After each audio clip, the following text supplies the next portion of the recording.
back, guys. Thanks again for listening to Back in the Natics channel.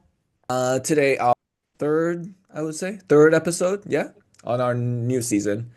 But it's great to have you guys back here. I hope you guys had a really good week. Today, we are here to continuing to preach about the topic of natural bodybuilders. Now, there are so many people out there who are looking into competing into natural bodybuilding, which is really good to hear that it's finally getting a little bit more recognition that it should be. There is still this whole vibe out there about people. Once you get to compete, you compete every year. So you compete and then you go in off season for, I don't know, like a little bit less than 6 months, and then you prep again for your next show every single year. Yeah, I think we want to just address this idea that it may work for some people. It usually does not really work. So just competing every single year, and of course we talked about this before, is not very ideal. It's just that the room for improvement is somewhat limited. Yeah, I just wanted to point out that there's this just the training aspect of during this off season on what it actually looks like. So, Brandon, why don't you start us off with what do we actually do in the sort of quote unquote off season trainings? Yeah. Yeah, so a lot of people think too, like right after they finish a show that they're going directly into an off season, where I would actually frame that like 4 months after a show, like a recovery period. Because like realistically, your hormones aren't really in a good spot to be adding more muscle tissue. You're pretty much in a prime position to gain body fat. So a lot of that period is just gaining body fat back to a healthy level. So you generally don't actually start your off season or quote unquote be productive in an off season until like 2, 3, possibly even 4 months post show. So that's where you want to like usually the recovery period's quite quicker rate of weight gain. And then once you hit that recovery, once you're fully recovered, then it starts to really slow down over time how much weight you're putting on. But this is really where you want to focus on those weak body parts. Like when you just competed, you got some good feedback from judges or from your coach on where you need to improve upon. And like now you want to be like, okay, like how can I set up this off season to really prioritize, okay, like if my delts are lagging, like, okay, let's make your program set up so that it's really prioritizing building some tissue to your delts so that when you do go to compete again, you're actually going to be looking different. And like the length of the off season, like you mentioned, is you don't want to be doing like competing every single year because like the actual length of that off season, it might not even be 6 months. It might even be like 3 months if it took you like 4 months to recover. So and then by the time some people by the time they're just feeling like recovered from a prep, they're going right back into another bodybuilding show where they might not have even built back all the muscle that they may have lost from doing a competition prep. So they can actually look worse that next year. So it's yeah, it's a little tricky. Like you want to, though it is nice from a motivation standpoint, like if you are competing every single year, you constantly have it on your mind. It's kind of closer goals. So sometimes motivation wise, it can be a little bit nicer to keep you more locked in. Whereas when you do have a goal of competing like maybe 3 years down the line, yeah, in the off season you can start to have periods of lower motivation where you're kind of like, oh, that goal is so far away. I like it's hard to stay in it, but that's where it's having like mini goals throughout the off season, like making sure, okay, like with certain movements, like maybe it's your RDL or maybe a body part that you want to bring up, like find a main movement for that body part and be like, okay, like let's set up a goal to try to hit. For me, it's been like hack squats. I want to build my quads more. So I'm really trying to build up my hack squat. I've been able to build it up to 4 plates per side. So I'm like, okay, like I know if I'm getting stronger over the course of this off season and my weight's slowly creeping up over time, that I'm going to be adding some tissue to my quads.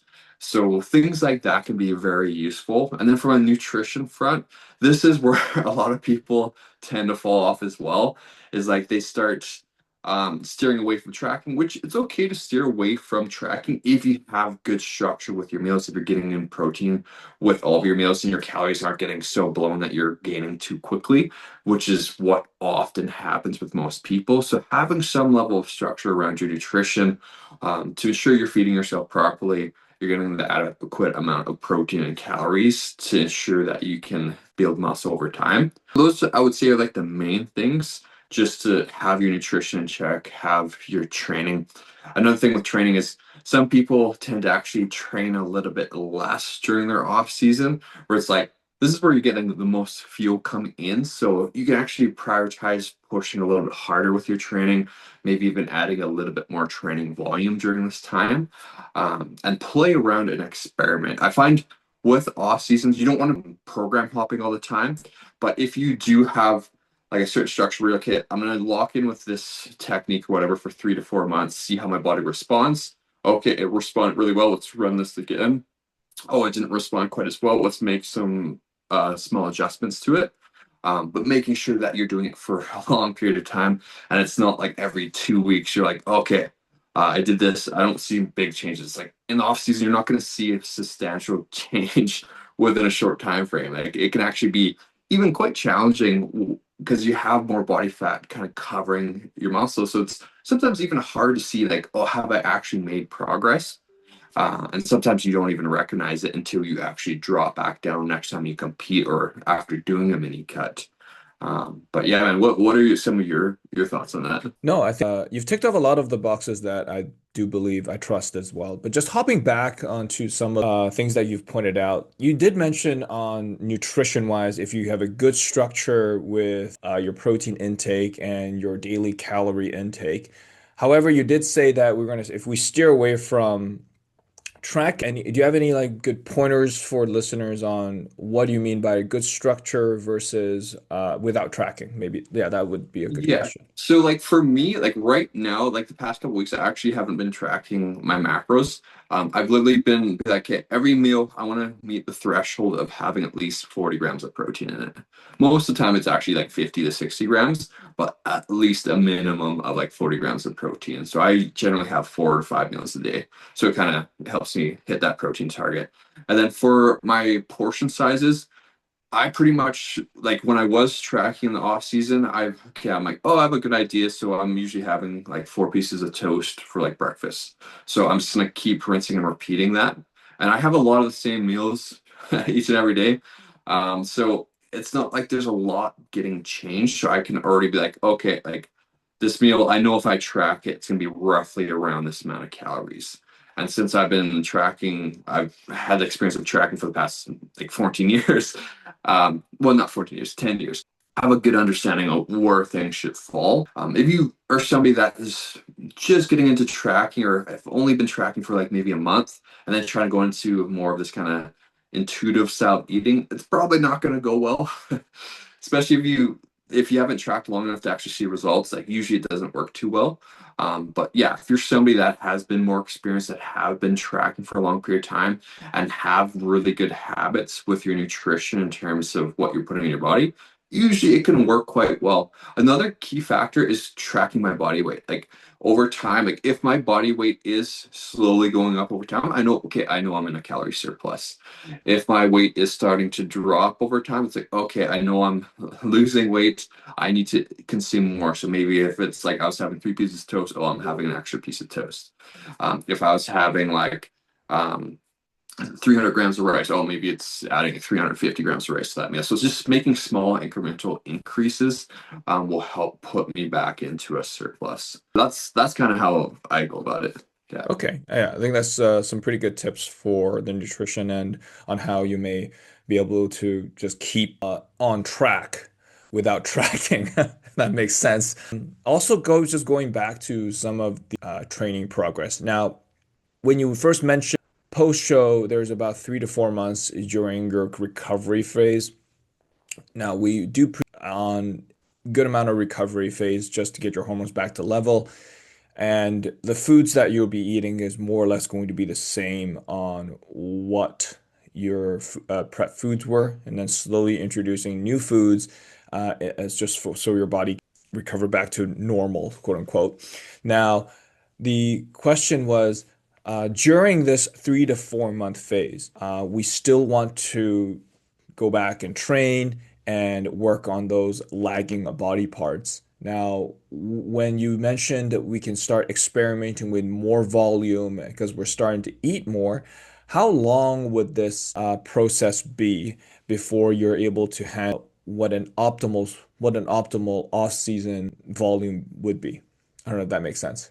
Yeah, I see what you're saying. Yeah, like Yeah. how long should you be waiting until you start increasing volume over time?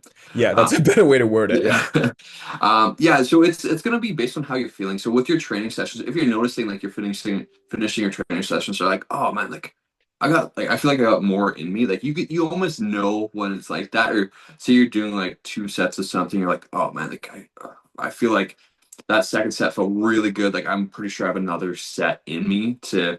So like with more time, you'll kind of understand. Okay, like there's more in the tank. Like I know I can do a bit more. So that's gonna go alongside with like sleep. If your sleep is getting fully back to normal, if you're noticing your hunger levels are getting like relatively back to normal too, libido, like if you're noticing if you're having more of those kind of thoughts, that's a good sign that you're getting fully recovered so that you can start pushing things some more. Um, and like with like the jumps too, like with volume, like again, like for me, like I find I generally like I've experimented with like really high volume, like moderate volume, like low volume. I've been kind of playing in this kind of low to like moderate volume lately, and I feel like that's where I'm responding best, especially with like work outside of like coaching. Just because like steps are so high with like lifting. So for me, this is kind of the good amount where I can recover from and still see strength gains. Generally, if you're pushing volume up so much, where you're actually starting to see strength drop off, you're starting to have like no motivation to train just from like the fatigue, and your joints are getting really beat up. That's usually a sign that okay, maybe you're going past that threshold that your body can handle. So like working out, like maybe it's literally adding like 2 to 3 sets per muscle group per body part every once in a while to see how your body's going to respond to that. Yeah, that's yeah, I would totally agree to that. And there's also that when you're feeling your body is just not adapting to this program due to work-life balance and you're training on top of that. Now this is where many people will start to adjust their programs and just want to change it again just to adapt to what their lifestyle is going to. Now, what would you say is a good optimal time frame to hold one program? So I would generally like 2 to 3, possibly 4 months is probably a good time frame. Like two being like the least amount. Like if you're really not enjoying the program, if you're really getting beat up from it, and like you're really noticing strength loss in like the like towards the end of that 2 months, then it's like okay, maybe your body's probably needing a bit of a deload, or maybe yeah, you're pushing things a little bit too hard. If you're noticing at the end of that 2 month period, and you're like, man, like this feels very easy. Usually it's okay, like intensity's got to come up with the program a bit more. You might need a bit more volume, but you can always just taper that up throughout the program too. But yeah, in terms of switching exercises out, um, especially with compound movements, I actually like to keep compound movements in for like 6 months. Like especially if you're noticing like things are even to a year. Like with my hack squats, like I'm hoping to keep them in probably like a whole year and see maybe if I can work up to like 5 plates per side or something like that. But like with those kind of movements, usually you can increases over time. With something like a bicep curl, it's very hard to see constant progression with something like that. So they're pretty easy to learn too. So like something like a bicep curl, you could easily swap that out every like 2 months or 3 months. But something like a hack squat, yeah, you're looking at maybe every 6 months to a year, like swapping it maybe to a different form of squat pattern. Yeah, I would say so. 2 months seems to be a good term to hold one program before switching it out. So you're not really jumping program to program every 1 to 2 weeks and just testing different programs out. Your body does need time to work with what you're trying to do here. It doesn't know what you're trying to do. It doesn't know the volume that you're introducing into it. So there is a time that your body needs to adapt. Which brings me to the next thing that I will ask you is. when you're picking your program after your post show, there's comments and there's feedback from judges saying that you have such and such lagging body parts. What would be a good tip for coaches or athletes for them to pick a program that fits that criteria? Yeah, so generally with weak body parts, having it at the beginning of the week is probably going to be a good idea when you're a bit more fresh going into it. Having those kind of body parts at the beginning of a workout, rather than putting them at the end. Like I know a lot of people struggle with calves. You're constantly putting it at the end of the workout. You're probably not going to be putting as much effort into it. So shifting that towards the first portion of the workout or even mid can be okay. Um, and then just more frequency. So like if there's a body part that you're really trying to bring up, it could be like even training it up to 3 times per week. 2, 3 times a week is usually going to be good, possibly even four if you're noticing it's recovering very well. In terms of other things, yeah, it might look like if you have a really strong body part, like say you have like a massive chest or something like that, it may look like, okay, like let's do a little bit less volume on your chest just because it's already a strong muscle group for you. You don't need a lot of volume to maintain a body part. So let's lower the volume a little bit for that. Let's bring up the volume for your other body parts a little bit more. And usually that can help balance out your physique some more. So little things like that can go a long way. That's a great point. There's also a leading question that I do want to ask on based on that. Now you mentioned, let's say a body part, the lagging body part, let's say a tricep or a delt or a calves. So such and just muscles, these are considered more smaller muscles. If we prioritize them in the beginning of the workout, let's say we put them in the first, let's do a calf raise in the first exercise. However, that day is a lower body day. How would that contribute to the upcoming fatigue, to the compound movements that you'll be doing for the day? Yeah, so for calves, you probably won't notice much of a difference. Like they might even actually help your ankle mobility with like a leg press or with like a squat or a hack squat. Something like your triceps, yeah, if you're doing like a lot of tricep volume before bench press, you might notice when you do go to bench press, like your triceps are almost like the limiting factor. It's probably not the end of the world if you have a very strong chest. If you do notice it starting to like regress over time, then yeah, you might want to modify some things and potentially put chest in first on one of your upper body days. So having a little bit of vary there.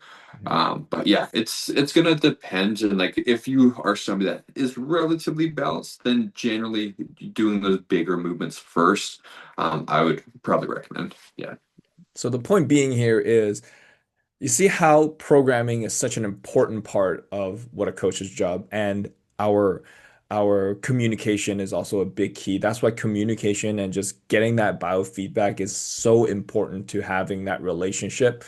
That way we can help you develop those lagging body parts and also make your training very, very doable. And also, of course, making sure that program is going to last at least 8 weeks, but also having some bigger compounds come to up to 6 weeks, like you said, the hack squat to develop quads. Those are some of the exercises we want to keep just so we can bring up that entire muscle mass throughout this off season.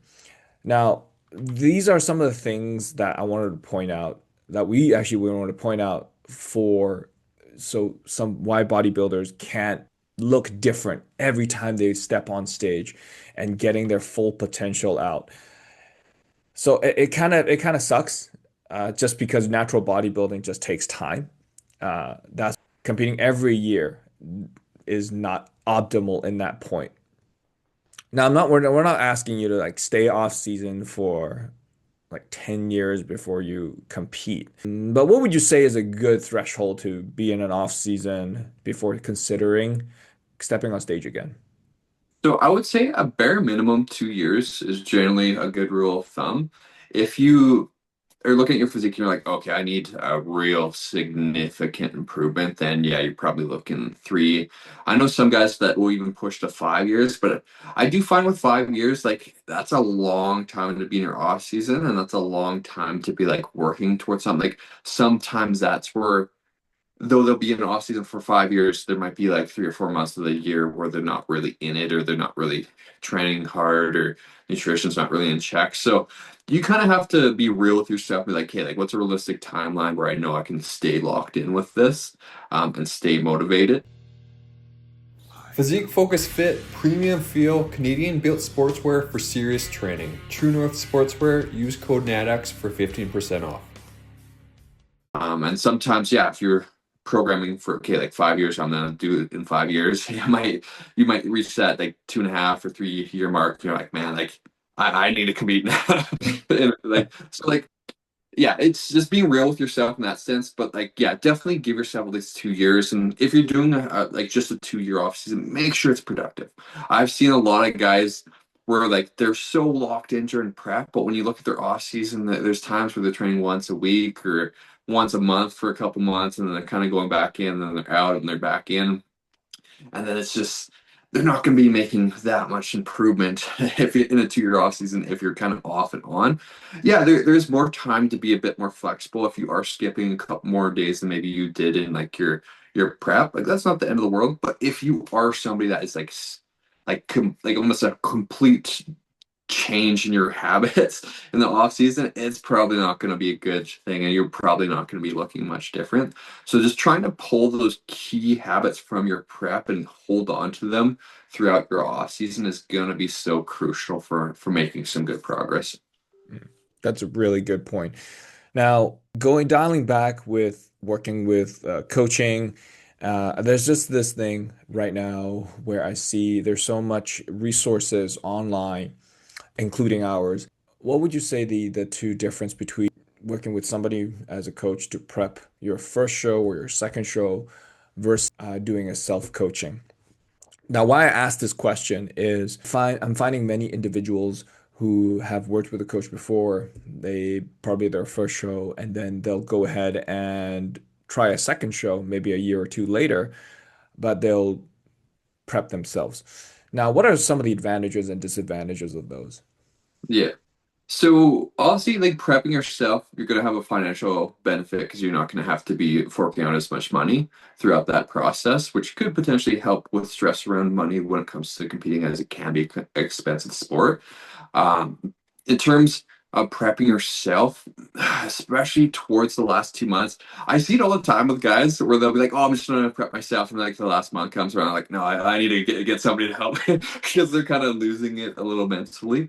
Because when you are in that prep state, like there's so much like your anxiety is like elevated. I believe there was one study that said something like close to like a tenfold in your anxiety and your ability, and like so like your ability to be rational dips down a lot. So you start making some silly thing. You start doing some silly things when you're close to the end of your prep, and a lot of times it could be if somebody is always scared to be looking small. Sometimes they might overfeed or do many refeeds or not lose the appropriate amount of weight to get truly shredded for the stage, which I see quite a bit. Or on the other end of the spectrum, when people are super hardcore and they're just digging, and they're just tracing conditioning. Oftentimes they'll lose that fullness. They'll actually lose some muscle and look kind of strung out on stage and peak not so well because the fatigue is so high and they're so wrecked. So a lot of times with like we can help you kind of manage, okay, like when should you kind of push, when should you pull back? Okay, we're really noticing these symptoms appearing that you may not even be noticing yourself, and then we can adjust from there. Like even with one of my athletes recently, he was about 15 weeks out, but he was already showing signs of being like 6 weeks out. Those symptoms were really starting to ramp up, and I'm like, hey man, like sounds like symptoms are starting to ramp up. I think it's gonna be a really good time to do a diet break for a week long. And like I could tell he was a little bit resistant to it just because he's, oh, I'm in so much momentum. But I'm like, dude, like these symptoms are gonna get worse. And if we don't kind of reduce them now, it's gonna be really hard to make it to the end. So like I kind of convinced him to take the break, and then halfway through his diet break, he's like, "Man, that was a really good choice. I'm feeling so much better. I don't even feel like I'm dieting right now." And then we went back into it. So like sometimes when you're coaching yourself, especially if you're an individual that likes to push hard, likes to really grind, sometimes you can just grind yourself into the ground and like you just don't bring the best look. So it's definitely a balancing act, and like I find coaching can definitely help kind of land the plane smoothly when it comes to the prep.